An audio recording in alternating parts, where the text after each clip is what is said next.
So I think mobility education is particularly important because there isn't really a mobility major in universities and colleges and so on. And so it's actually a hard topic to study in any kind of focused way. So there are engineering majors that are relevant, but each one has sort of a piece of the puzzle. It's the backbone of any society as well. So that's why understand the basic of mobility will be very important, not only just for engineers, but also for a professional in the industry. Again, can't just be talking about cars and trucks and even light rail. We have to think about how people are going to actually be able to utilize those options. If somebody can't get across the threshold of their own doorway, is meaningless that an automated vehicle can be sitting out at the curb waiting for them. It's easy to forget how ubiquitous transportation is. I think most Americans own a car or a bike or some other type of vehicle. A lot of the space in our world is taken up by streets and sidewalks and the infrastructure of transportation. And the way we design our cities is dictated by how do we move vehicles and cars in and out of it. And I mean, by extension, how do we move people? But we are a very very transportation-focused society.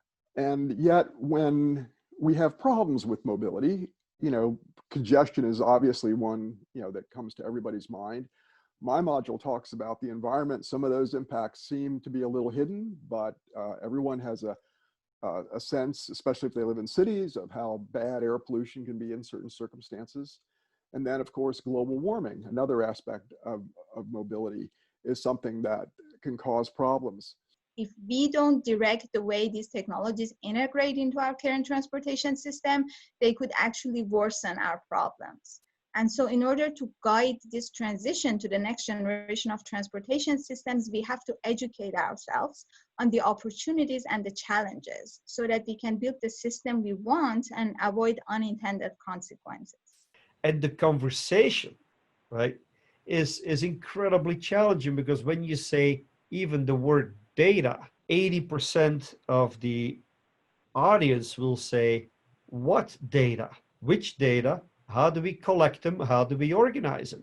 So you have to sort of almost, whether it's in the context of mobility or in the context of any kind of infrastructure that we need to improve mobility, if we can't get our public officials and the public on board with all of this, it's going to be, only the early adopters, I guess, that are going to be the players in mobility. The goal is really to empower practitioners or the private sector with the theories, the frameworks, and the skills that are going to serve them not only tomorrow, but as the mobility space continues to evolve. And if they're in the private sector, empower them to better meet people's needs and invent new exciting technologies or services that solve problems. And if it's in the public sector, to really have a deep appreciation of the changes in this sector and to be effective advocates of the public interest and craft effective regulations and design and plan infrastructures that serve cities' needs.